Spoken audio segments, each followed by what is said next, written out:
Hello प्यारे बच्चों, कैसे हैं आप सभी लोग। उम्मीद करते हैं कि आप सभी लोग एकदम मस्त स्वस्थ एकदम अच्छे होंगे और पढ़ाई लिखाई में एकदम अच्छी तरीके से पूरा लगन से लगे हुए होंगे, क्योंकि एग्जाम काफ़ी पास आ चुका है। ठीक है, अब 7-8 दिन आपका एग्जाम बच चुका है। इसमें आप लोग जो है ना बेहतरीन तरीके से एकदम तैयारी कीजिए। यहाँ पे आप सभी लोग को जो हम इस वीडियो में लेकर आ चुके हैं 10वीं क्लास का जो है ना, जितने विद्यार्थी इस बार 10वीं क्लास का फाइनल एग्जाम 2025 में देंगे उनके लिए ये वीडियो जो है ना बहुत ज़्यादा इंपॉर्टेंट है जी। क्योंकि इस वीडियो में मैंने खुद से गैस किया है जो ऑब्जेक्टिव बहुत इंपॉर्टेंट है इस बार आने वाला है, वो सब्जेक्टिव जो इस बार आने वाला है वो बताने वाला हूँ। ठीक है, यहाँ पे 20 फरवरी के लिए मैं आप लोग को सोशल साइंस यानी कि सामाजिक विज्ञान का जो है ना यहाँ पे बताने वाला हूँ वायरल सब्जेक्टिव क्वेश्चन। इस सब्जेक्टिव क्वेश्चन को आप सभी बच्चे जो है ना देख कर इस वीडियो को पूरा याद कर जाइएगा। ठीक है, यहीं से जो है ना बहुत क्वेश्चन जो है ना आपका टकराएगा एग्जाम में। ठीक है, चलिए चलिए यहाँ पे हम लोग स्टार्ट करते हैं और सभी क्वेश्चन को यहाँ पे हम आपको याद करवा देते हैं। ठीक है, पूरा शुरू से लेकर अंत तक क्लास को कीजिएगा ताकि सभी क्वेश्चन आपको जो है ना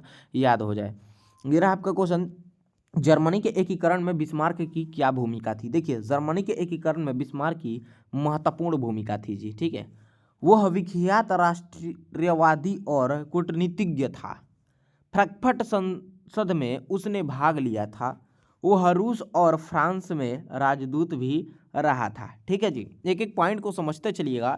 देखिए, जर्मनी के एकीकरण में बिस्मार्क की महत्वपूर्ण भूमिका थी। वह विख्यात राष्ट्रवादी और कूटनीतिज्ञ था। ठीक है, इतना लिखना है। और फ्रैंकफर्ट संसद में उसने भाग लिया था। ठीक है जी, वह रूस और फ्रांस में राजदूत भी रहा था। 1862 में बिस्मार्क प्रंसा का चांसलर बना।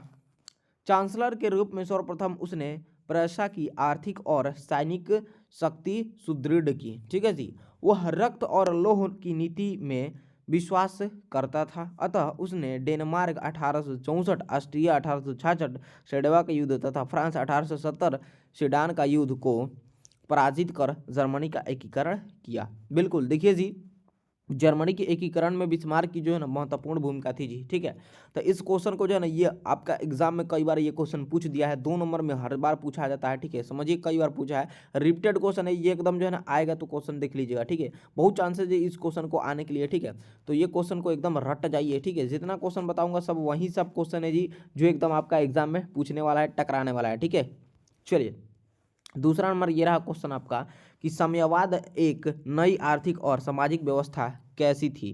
तो देखिए उत्तर लिखिएगा, साम्यवाद ने समाजवादी की एक नई व्यवस्था प्रस्तुत की। इतिहास की आर्थिक विवेचना कर मार्क्स ने बतलाया कि मानव इतिहास उत्पादन के साधनों पर नियंत्रण करने के लिए दो वर्गीय पूंजीपतियों और श्रमिक में संघर्ष की कहानी है। इसमें अंतिम विजय श्रमिकों की होगी, वर्ग विहीन समाज की स्थापना होगी तथा सर्वहारा वर्ग की विजय होगी जी। ठीक है, चलिए बिल्कुल इस क्वेश्चन को याद कर लीजिए, ये भी बहुत इंपॉर्टेंट है जी।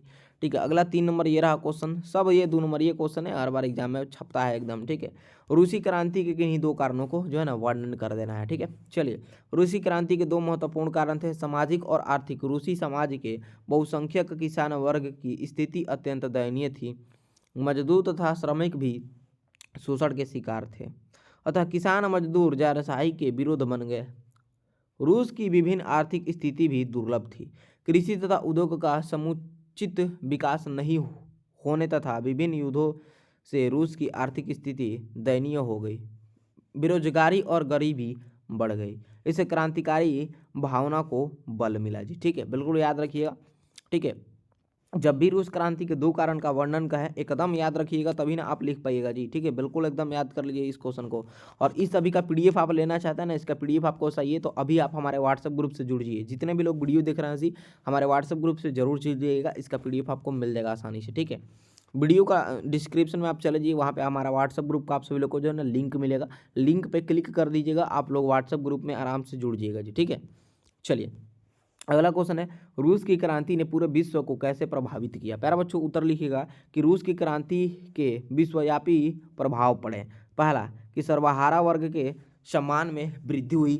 दूसरा देखिएगा, रूस के समान अनेक देश में साम्यवादी सरकार की स्थापना हुई। और ये रहा तीसरा कि विचारधारा के आधार पर विश्व और यूरोप 2 खेमों में विभक्त हो गया। ठीक है, चौथा लिखिएगा कि अंतर्राष्ट्रवाद को प्रोत्साहक मिला। पांचवा है कि शीत युद्ध आरंभ हुआ। ठीक है, बिल्कुल ये याद रखिएगा जी। ठीक है। और इसी प्रकार ये लास्ट है जी, इसको लिख दीजिएगा, एशिया और अफ्रीका में साम्राज्यवाद का पतन हुआ तथा उपनिवेश मुक्ति आंदोलन को बल मिला। ठीक है, बिल्कुल इसी को लिखिएगा और याद रखिएगा, इसमें से आपको तीन को भी याद हो जाता है ना तो काम चल जाएगा, समझिए। ठीक है, रूस की क्रांति ने पूरे विश्व में कैसे प्रभावित किया, तीन को भी अगर याद रहता है तो थोड़ा बहुत काम चल जाएगा, लेकिन पाँच को कम से कम याद रखिएगा। ठीक है, चलिए अगला क्वेश्चन ये रहा प्यारा साथियों, कह रहा है क्वेश्चन, लेनिन की नई आर्थिक नीति मार्क्सवादी सिद्धांतों के साथ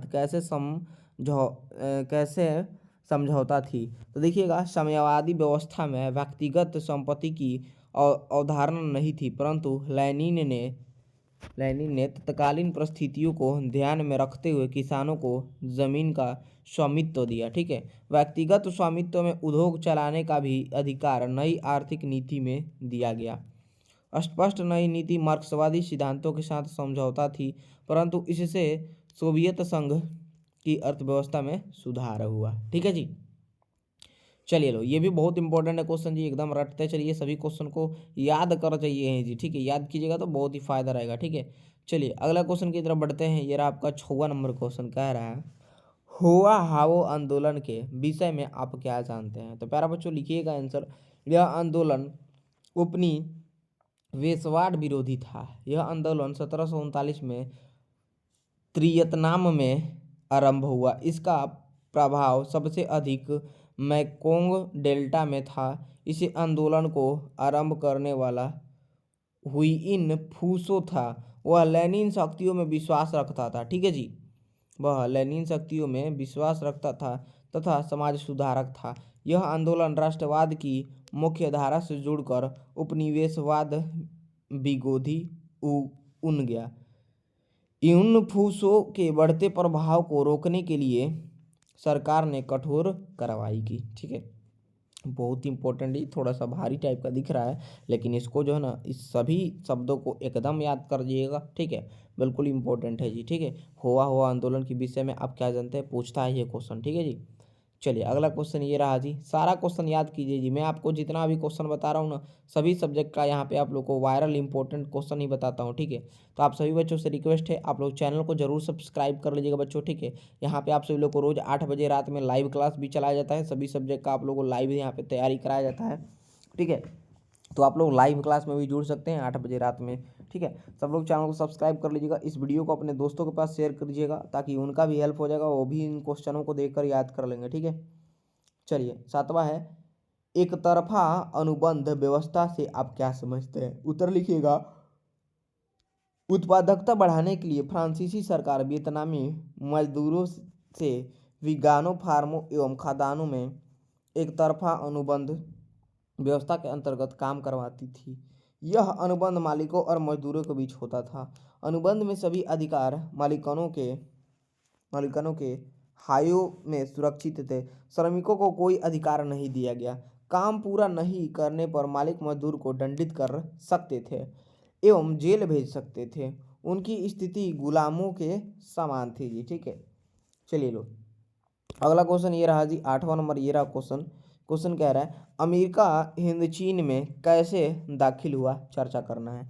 तो अमेरिका जो है ना, हिंद चीन में आखिर कैसे दाखिल हुआ, उसी पे चर्चा कर देना है, और 2 नंबर आपको आसानी से पा लेना है। ठीक है, तो चर्चा कीजिएगा तभी ना 2 नंबर मिलेगा जी। चलिए उत्तर लिखिएगा, अमेरिका दक्षिण वियतनाम और हिंद चीन में बढ़ते साम्यवादी प्रभाव को रोकना चाहता था। वह पहले से ही वहां आर्थिक और सैनिक सहायता दे रहा था। राष्ट्रपति कैनेडी के शासनकाल में 1962 में अमेरिका ने दक्षिणी वियतनाम में सेना भेजकर प्रत्यक्ष रूप से युद्ध में भाग लिया। ठीक है, तो बिल्कुल याद रखिएगा, जो अमेरिका दक्षिण वियतनाम और हिंद चीन में बढ़ते साम्यवादी प्रभाव को रोकना चाहता था जी। तो अमेरिका हिंद चीन में कैसे दाखिल हुआ है, चर्चा इस पर कर देना है। ठीक है, इसको बिल्कुल याद रखिएगा लाइन को। ठीक है, चलिए लो, अगला क्वेश्चन ये रहा आपका 9वां नंबर क्वेश्चन है जी, और ये 5 नंबर में आपका क्वेश्चन आता है जी। ठीक है, देखिएगा 5 नंबर में ये क्वेश्चन आता है। ठीक है, बहुत इंपॉर्टेंट है बाबू। ठीक है, क्वेश्चन कह रहा है कि दोची मिन्ह का संक्षिप्त परिचय दीजिएगा। 5 नंबर वाला ये है जी, एकदम ये भी क्वेश्चन बहुत इंपॉर्टेंट है, एकदम टकराएगा एग्जाम में ये। ठीक है, देखिए उत्तर लिखेगा, दोची मिन्ह का संक्षिप्त परिचय देना है। तो दोची मिन्ह 1890 से 1869 के बीच जो है ना, सॉरी प्यारे साथियों, थोड़ा सा सर्दी जुकाम टाइप का हो गया है, ठीक है जी। चलिए, इसलिए कभी कभी बोली जो ऑटोमेटिक रुक ही जा रहा है। चलिए जी, यहाँ पे देखिएगा, हो होची मिन्ह 1890 से 1869 के बीच वियतनाम के प्रमुख राष्ट्रवादी नेता थे। उनके नेतृत्व में वियतनाम ने फ्रांसीसी आधिपत्य से मुक्ति पाने के लिए लंबा संघर्ष किया। वे वे आराम से ही साम्यवादी विचारधारा से प्रभावित थे। उन्होंने वियतनामी कम्युनिस्ट पार्टी तथा league for the independence of Vietnam की स्थापना कर स्वतंत्र आंदोलन चलाया। ठीक है जी, याद रखिएगा एक एक लाइन। और नेक्स्ट है, द्वितीय विश्व युद्ध में जापान के आत्मसमर्पण के बाद उन्होंने 1945 में वियतनाम लोकतांत्रिक गणराज्य की स्थापना की। ठीक है, एक एक पॉइंट को समझेंगे। देखिए, 1945 में वियतनाम लोकतांत्रिक गणराज्य की जो है ना उन्होंने स्थापना की। ठीक है, एवं इसके अध्यक्ष बने और उसके जो ना अध्यक्ष भी बने। हनोई समझौता के अनुसार वियतनाम को गणराज्य का दर्जा मिला। जब हनोई समझौता हुआ तो उसके अनुसार वियतनाम को गणराज्य का जो है ना दर्जा मिल गया था। ठीक है, बाद में वियतनाम में गृह युद्ध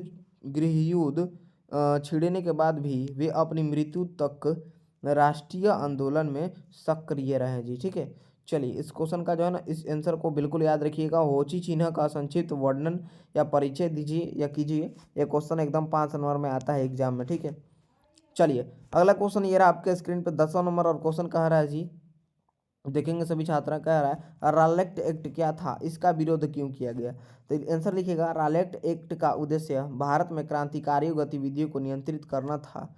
1919 में राजद्रोह समिति की अनुशंसा पर यह एक्ट पारित किया गया। इसके अनुसार संदेह के आधार पर किसी को भी गिरफ्तार कर विशेष अदालत में मुकदमा चलाकर दंडित किया जा सकता था। ठीक है, देखिए विशेष अदालत के फैसले के विरुद्ध अपील नहीं किया जा सकती थी। ठीक है, देखिए विशेष अदालत के फैसलों के विरुद्ध बिना अपील नहीं किया जा सकती थी। ठीक है, भारतीय में इस अधिनियम की तिथि प्रतिक्रिया हुई, इसे काला अधिनियम कहकर इसका विरोध किया गया। इसी कानून के विरोध के परिणाम स्वरूप जलियांवाला बाग हत्याकांड हुआ था जी। ठीक है, चलिए तो यहाँ पे जो है ना रॉलेट एक्ट क्या था, इसका विरोध क्यों किया गया, ये भी क्वेश्चन आपके एग्जाम में पूछा जाता है, तो बिल्कुल याद रखिएगा।